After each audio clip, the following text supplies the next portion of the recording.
संभल में बन रही पुलिस चौकी के साथ साथ असदुद्दीन ओवैसी ने अपने भाषण में एक बार फिर फ़लस्तीन का जिक्र किया है। एकमात्र वही ऐसे नेता हैं जो लगातार फ़लस्तीन की आवाज़ उठाते आ रहे हैं। वैसे तो अगर देखा जाए तो और भी मुस्लिम सांसद हैं, मगर उनको ये जुल्म नहीं दिखता है। कमाल की बात तो यह है कि असदुद्दीन ओवैसी जब भी कोई प्रोग्राम करते हैं, जब भी कोई इस तरह का भाषण देते हैं, तो अपने उस भाषण में हमेशा से जुल्म के ख़िलाफ़ आवाज़ उठाते नज़र आते हैं। कई बार आपने सुना है और मीडिया उनको किस तरीके से पेश करती है वो सब आप जानते हैं। एक बार फिर असदुद्दीन ओवैसी ने संभल में जामा मस्जिद के सामने बन रही पुलिस चौकी का जिक्र करते हुए उन्होंने क्या कुछ कहा है वो भी आपको सुनाएंगे। और साथ ही साथ उनका कहना यह है कि जिस जगह पुलिस चौकी बन रही है वो वक्फ बोर्ड की ज़मीन है, वक्फ बोर्ड की जायदाद है, जहां पर वो बनाना नहीं चाहिए।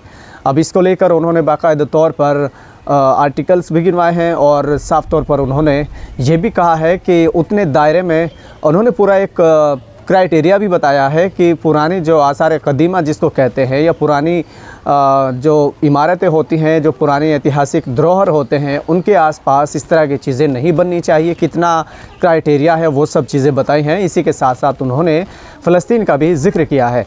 तो बिना टाइम वेस्ट किए आइए सुनवाता हूँ असदुद्दीन ओवैसी ने हाल ही में हैदराबाद में एक मदरसे के एक प्रोग्राम में क्या कुछ कहा है, वो मैं आपको इस वीडियो में दिखाना चाहता हूँ। सबसे पहले मैं आपको दिखाना चाहता हूँ कि संभल को लेकर जिस तरह से असदुद्दीन ओवैसी ने जिक्र किया है, और ख़ासकर प्रधानमंत्री मोदी दुबई के शेखों से मिलते हैं, मुस्लिम कंट्रीज़ में जाते हैं और उनको गले लगाते हैं, लेकिन इंडिया का हाल क्या है वो आप इस वीडियो में देख सकते हैं, सुन सकते हैं। आज आपके सामने है, आप भी जानते हैं कि काशी की जो मस्जिद है उसका जुनूबी हिस्से हम खो चुके हैं।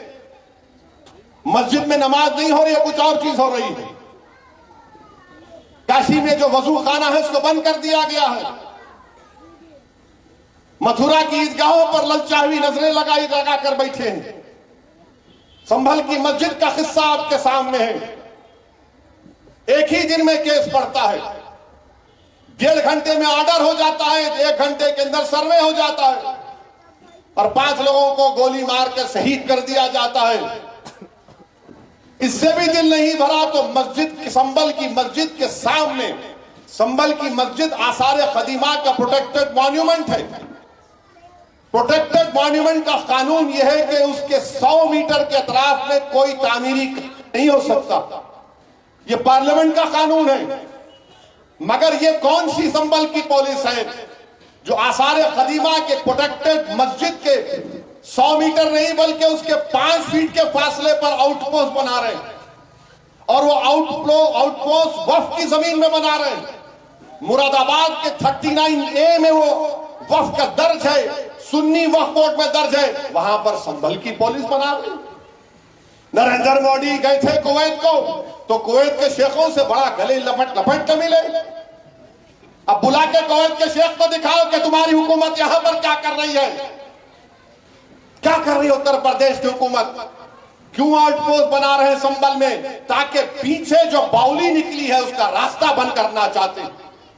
अरे वक्फ की जायदाद पर, तुम जमीन पर जो वक्फ औलाद है, अब ये नया बिल जो हुकूमत लाई है उसमें वक्फ औलाद को मुकम्मल कमजोर करके रख दिया गया। पुकार कर कह रहे थे, आज भी कह रहा हूं, वो वक्फ का बिल इसलिए लाया गया ताकि मुसलमानों से उनकी मसाजिद को छीन लिया जाए, ताकि मुसलमानों से उनकी दरगाहों को छीन लिया जाए, कब्रस्तानों को छीन लिया जाए, यतीम खानों को छीन लिया जाए। अब आपको दिख रहा है इनकी साजिश कि संभल की मस्जिद के सामने जो जमीन है वो वक्फ औलाद है। इसीलिए इस बिल में लाया गया था कि वक्फ औलाद को कमजोर करके रख देंगे। अब वहां पे कलेक्टर साहब बोल रहे कि नहीं हमारे को कोई कागज दिखाई नहीं। अब कलेक्टर साहब आपको जो देखना चाह रहे आप देख रहे, जो नहीं देखना चाह रहे नहीं देख रहे। आप जो आपको बीजेपी योगी बोल रही है वही आप देख रहे। मगर 95 एक्ट के तहत सुन्नी वक्फ बोर्ड के मुरादाबाद में 39A में जमीन रजिस्टर्ड है। मेरे अजीज दोस्तों और बुजुर्गों, अपने इत्तेहाद को मजबूत रखिए। याद रखिए, सरजमीन हैदराबाद पर आपकी एक अलहदा सियासी क़यादत है जिसको आपके हमारे बुजुर्गों ने बरसों से मजबूत किया है।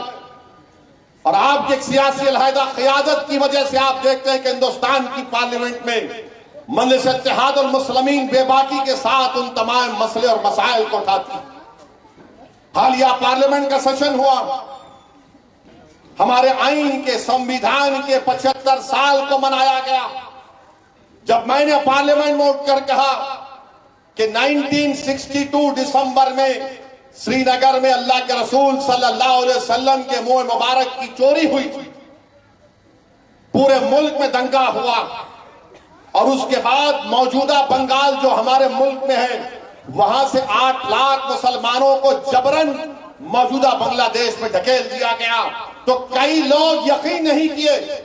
मेरे घर पर आए, बोले आपने कहा कैसा है, मतलब ये सबूत है, ये कागज है हुकूमत हिंद का उस वक्त का, बताओ झूठ है क्या? ये खामोश हो गए। पुरानी पार्टी के बड़े चाहने वाले भी थे, बोले ये कहां से निकाल के लाते आप? मैं सच्चाई को बता रहा हूं। 8 लाख आज आसाम में लोगों को फॉरेनर्स कैंप में डाला जा रहा है। अरे 1960 में पंडित नेहरू के मरने से 1-1.5 साल पहले 40,000 मुसलमानों को आसाम त्रिपुरा से ये कहकर उस वक्त के ईस्ट पाकिस्तान में ढकेल दिया गया कि ये पाकिस्तानी है। बताइए मेरे अजीज दोस्तों और बुजुर्गों, यही तो मैं आपसे अर्ज कर रहा हूं कि अपने कलायदा सियासी शनाख्त क़यादत को मजबूत आपने किया है, इसको और मजबूत रखिए। सवाल मेरे असदुद्दीन ओवैसी या मुमताज अहमद खां का नहीं, आज हम हैं कल नहीं रहेंगे, दुनिया का निजाम है। मगर मुल्क के हालात, अगर कोई उम्मीद लगा कर बैठा है कि नहीं नहीं अच्छे हो जाएंगे, मैंने पार्लियामेंट में कहा, बाहर भी कहा, 240 बीजेपी लाई, ये नफरत की कामयाबी है, मोहब्बत की कामयाबी नहीं है। उस वक्त भी लोग यकीन नहीं किया, आज भी कह रहा हूं आपको, ये सब जो नए नए कानून बनाना चाह रहे कि वक्त में असेंबली, पार्लियामेंट और बल्दिया के इलेक्शन करवाए जाएंगे, क्यों करवाए जाएंगे? ताकि इनको फायदा हो जाए। बहरहाल मेरे अजीज दोस्तों और बुजुर्गों, मेरी आपसे ये भी गुजारिश है कि हम अपनी दुआओं में उन मासूम फलस्तीनियों के लिए भी दुआ करें जो पिछले 1 साल से ये जालिम इजरायली हुकूमत के जुल्म का शिकार हो रहे हैं। मेरे भाई, पूरा नार्दन गाजा को खाली कर दिया गया है। 45,000 से ज्यादा लोग शहीद हो चुके हैं, 13 लाख से ज्यादा लोग बेघर हो चुके हैं, 10,000 से ज्यादा लोग अभी उस बिल्डिंग के मलबे में पड़े हुए हैं, नहीं मालूम जिंदा है या मर गए। इन 45,000 में 17-18,000 के करीब तो मासूम बच्चों की मौत हुई है। अब गाजा में कोई 9-10 साल के बच्चे नजर नहीं आते, सब तकरीबन मर चुके हैं। अपने खास दुआओं में अल्लाह से दुआ करें कि अल्लाह सुब्हानहू व तआला उन गाजा के फलस्तीनियों को अल्लाह उनको जिंदा रखे और उनको कामयाब करे। जो दुनिया आज गूंगी और अंधी बन चुकी है, अल्लाह उनको देख ले।